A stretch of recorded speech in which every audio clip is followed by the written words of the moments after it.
வணக்கம் மக்களே, welcome back to நீற்று இன்று நாளை.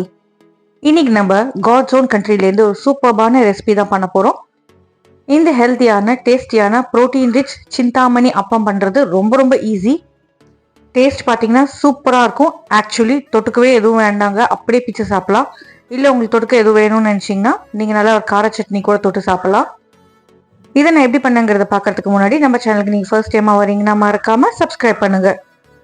சூடாக சாப்பிட்டீங்கன்னா வெளியில் பார்த்தீங்கன்னா ரொம்ப கரகரன்னு இருக்கும், உள்ளே பார்த்தீங்கன்னா அப்படியே வடை மாதிரி ஸ்பாஞ்சியாக இருக்கும். இந்த அப்பத்தை நான் ஏன் ப்ரோட்டீன் ரிச் சொல்கிறேன்னா, இந்த அப்பம் மாவு அரைக்கும் போது நம்ம அரிசி கூடவே நிறைய பருப்பு போட்டு தான் அரைக்க போகிறோம். கேரளாவில் பாலக்காடு சைடு பார்த்தீங்கன்னா இந்த அப்பம் ரொம்பவே ஃபேமஸ். பிரேக்ஃபாஸ்ட்டுக்கும் சாப்பிடலாம், டின்னருக்கும் சாப்பிடலாம், இல்லைன்னா கிட்ஸ் ஸ்நாக்ஸ் பாக்ஸில் கூட நீங்கள் 1-2 வச்சு அனுப்பலாம். நல்லா புசு புசுன்னு பார்த்தீங்கன்னா சூப்பராக வரும். மாவு அரைக்கும் போது மட்டும் அளவாக கரெக்டாக போட்டு அரைச்சிங்கனாலே போதும். இந்த அப்பத்துக்கு பார்த்தீங்கன்னா அரிசி, பருப்பு, அப்புறம் நிறைய சின்ன வெங்காயம் தேவை. நீங்கள் வெங்காயம் சாப்பிடாதவங்களா இருந்தால் வெங்காயத்துக்கு பதிலாக தேங்காய் போட்டு கூட பண்ணலாம், ரொம்பவே நல்லாயிருக்கும். கிட்டத்தட்ட சில்வர் அப்பம் டேஸ்ட்டில் இருக்கும். பருப்பு யூஸ் பண்ணி பண்ண போகிறதுனால நம்ம நிறைய மாவு அரைக்காமல் கொஞ்சம் கொஞ்சமாக அப்பப்போ அரைச்சி வச்சு யூஸ் பண்ணிக்கலாம். முதல்ல மாவு அரைக்கணும், அதுக்கப்புறமா மாவை நல்லா பொங்க விட்டுட்டு தான் நம்ம பணியாரம் பண்ணணும். அப்போ தான் நல்லா புசு புசுன்னு வரும். இப்போ இந்த ஸ்பெஷலான சிந்தாமணி அப்பம் பண்ண ஸ்டார்ட் பண்ணிடலாமா? முதல் ஸ்டெப்பாக மாவுக்கு ஊற போட போகிறோம். ஒரு பவுலில் 1/2 கப் அளவுக்கு பச்சை அரிசி, 1/2 கப் அளவுக்கு புழுங்கலரிசி இல்லைன்னா இட்லி அரிசி சேர்த்துக்கோங்க. இது கூடவே நம்ம 3 பருப்பு யூஸ் பண்ணிக்க போகிறோம். துவரம்பருப்பு, கடலைப்பருப்பு, பாசிப்பருப்பு. உளுத்தம்பருப்பு மட்டும் யூஸ் பண்ணக்கூடாது. 1/4 கப் அளவுக்கு பாசிப்பருப்பு, 1/4 கப் அளவுக்கு கடலைப்பருப்பு, 1/4 கப் அளவுக்கு துவரம்பருப்பு இந்த அரிசி கூடவே சேர்த்துருங்க. இது எல்லாத்தையும் ஒன்றா மிக்ஸ் பண்ணி ஒரு 3-4 தடவை நம்ம நல்லா வாஷ் பண்ணிக்கலாம். நான் மறுபடியும் அளவு ரிப்பீட் பண்ணுறேங்க. 1/2 கப் பச்சரிசி, 1/2 கப் அளவுக்கு இட்லி அரிசி, 1/4 கப் அளவுக்கு 3 பருப்புமே சேர்த்துருங்க. உளுந்து இல்லாமையே உங்களுக்கு நல்லா புசு புசுன்னு தான் வரும். களைஞ்சிட்டு தண்ணியை ட்ரெயின் பண்ணிவிட்டு நல்ல தண்ணியில் ஊற போட்டுக்கணும். ஏன்னா நம்ம இந்த ஊற போடுற தண்ணியிலேயே தான் இந்த மாவை அரைக்க போகிறோம். ஊற வைக்கிற அரிசிலேயே அரைச்சாதாங்க நல்லா டேஸ்ட்டாகவும் இருக்கும், உங்களுக்கு சீக்கிரமே மாவு புளிக்கும். மினிமம் ஒரு 8 மணி நேரமாவது ஊறணும். நான் நைட் ஊற போட்டேன், அடுத்த நாள் காலையில் நம்ம இதை அரைச்சிக்க போகிறோம். அரைக்கிறதுக்கு அரிசி பருப்பை மிக்சி ஜாரில் சேர்த்துக்கலாம். தண்ணிக்கு பதிலாக நம்ம ஊற வச்ச தண்ணியை தான் யூஸ் பண்ண போகிறோம். ஊற வச்ச தண்ணியில் பார்த்தீங்கன்னா மைல்டான பருப்பு ஃப்ளேவர் இருக்கும், ப்ளஸ் ஒரு ஃபெர்மெண்டட் புளிப்புமே இருக்கும். அதுவும் உடம்புக்கு ரொம்ப நல்லது தான். கொஞ்சம் கொஞ்சமாக தண்ணி சேர்த்து நல்லா நைஸாக அரைச்சி எடுத்துக்கோங்க. மாவு ரொம்ப தண்ணியாகவும் இருக்கக்கூடாது, ரொம்ப திக்காகவும் இருக்கக்கூடாது. ஏன்னா பருப்பு உங்களுக்கு ஊற ஊற ஃபெர்மெண்ட் ஆகிறதுக்குள்ளேயுமே நல்லா திக்காயிடும். அரைச்ச மாவை ஒரு பவுலுக்கு மாற்றிக்கலாம். இப்போ இதில் தேவையான அளவுக்கு உப்பு சேர்த்துட்டு நல்லா கை போட்டு கலந்து விட்டுக்கோங்க. கை போட்டு நல்லா ஏரேட் பண்ணி விடும்போது தான் உங்களுக்கு ஃபெர்மெண்டேஷன் சீக்கிரம் நடக்கும். பொங்குறது பார்த்தீங்கன்னா உங்கள் ஊரோட சூட்டுக்கு ஏற்ற மாதிரி தான் பொங்கும். நீங்கள் குளிர் ஊரில் இருந்தீங்கன்னா உங்களுக்கு பொங்குறதுக்கு லேட் ஆகும். நல்ல வெயில் இருக்கிற ஊரில் இருந்தீங்கன்னா சீக்கிரமாகவே பொங்கிடும். நல்லா கை போட்டு அடின்னு மாவை அடிச்சுட்டு அப்படியே ஒரு ஓரமாக எடுத்து வச்சுருங்க, பொங்கட்டும். மேலே நல்லா புஷ்ஷுன்னு எழும்பி வரும் இல்லையா, அது வரைக்கும் அப்படியே விட்டுலாம், டிஸ்டர்ப் பண்ண வேண்டாம். எழும்பி வந்ததுக்கு அப்புறமா நம்ம இதுக்கு ஒரு தாளிப்பு கொடுக்க போகிறோம்.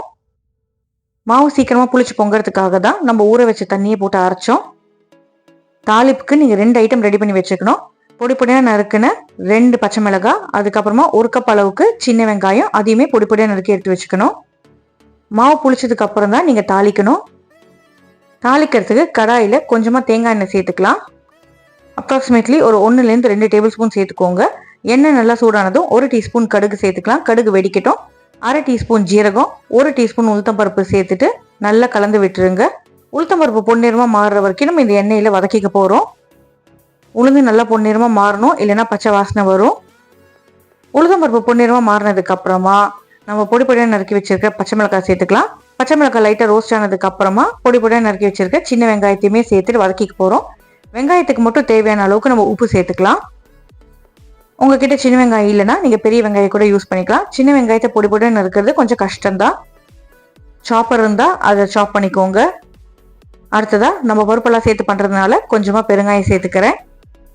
நல்லா கோல்டன் ப்ரௌனாக வெங்காயம் மாறணும்ட்டு இல்லைங்க, கலர் மாறினா போதும். ஏன்னா நம்ம திருப்பி பணியாரத்தில் சேர்த்துட்டு பணியாரம் வேக போகிறது இல்லையா, அதுலேயே நல்லா வெந்துடும். இப்போ மாவு பொங்கினதுக்கு அப்புறமா நல்லா கரண்டி போட்டு கலந்து விட்டுருங்க. கலந்து விட்டதுக்கு அப்புறமா நம்ம ரெடி பண்ண தாளிப்பை இதில் சேர்த்துக்கலாம். தாளிப்பை மாவோட நல்லா மிக்ஸ் பண்ணி விட்டுருங்க. வெங்காயம் பச்சை மிளகாலாம் மாவோடு சேர்ந்ததுக்கு அப்புறமா உங்களுக்கு ஃப்ளேவரே அப்படியே மாறிடும்.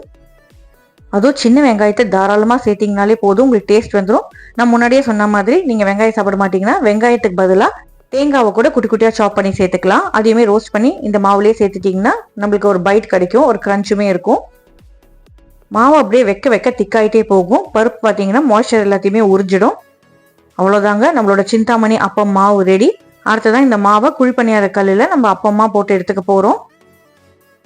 நீங்கள் எதர் கடலெண்ணெய் யூஸ் பண்ணலாம், இல்லை தேங்காய் எண்ணெய் யூஸ் பண்ணலாம். குழியில் கொஞ்சமாக எண்ணெய் சேர்த்துட்டு குழி சூடானதுக்கப்புறமா ஃப்ளேமை லோக்கு மாற்றிட்டு அதுக்கப்புறமா பணியார பேட்டரை ஒரு குழியிலேயே சேர்த்துக்க போகிறோம். உங்ககிட்ட குழி பணியார கல் இல்லைன்னா நீங்கள் டைரெக்டாகவே மாவை எண்ணெயில் கூட சேர்த்துட்டு ஃப்ரை பண்ணி எடுத்துக்கலாம். உங்களுக்கு அதுவுமே அழகான அப்பம் வரும்.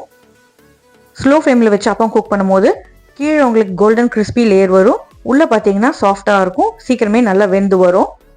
பாட்டம் நல்லா கோல்டனாக கிறிஸ்பி ஆனதுக்கப்புறமா மேல் லேயரும் எடுத்துருக்கணும். அந்த மாதிரி ஆனதுக்கப்புறமா ஒரு பணியாரமாக அப்படியே திருப்பி விடுங்க. இன்னொரு சைடுமே குக் ஆகட்டும். வெந்துருதா இல்லையான்னு ஒரு குழி பணியாரத்தை நீங்கள் குத்தி பாருங்கள். வெந்ததுக்கப்புறமா பணியாரத்தை நீங்கள் சூடாக கல்லுலேருந்து எடுத்து உங்களுக்கு பிடிச்ச சட்னியோட சர்வ் பண்ணுங்கள். நான் தக்காளி வெங்காய சட்னியோட தான் சர்வ் பண்ணியிருந்தேன், ரொம்பவே நல்லா இருந்தது. அங்கேயுமே பார்த்தீங்கன்னா மோஸ்ட்லி இந்த வெங்காய சட்னியோட தான் சர்வ் பண்ணுவாங்க.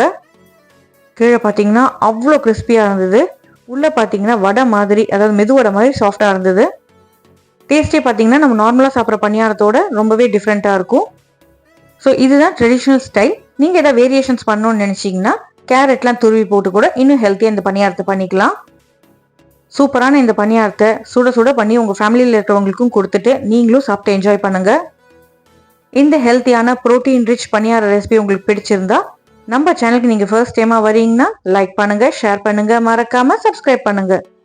இந்த வீடியோவை பார்க்காத உங்கள் ஃப்ரெண்ட்ஸுக்கெல்லாம் மறக்காமல் ஷேர் பண்ணிவிடுங்க. இன்னொரு நல்ல வீடியோவோட நல்ல ரெசிபியோட உங்களை நாளைக்கு சந்திக்கிறேன். Until then, take care, bye bye, have a great day, thanks for watching.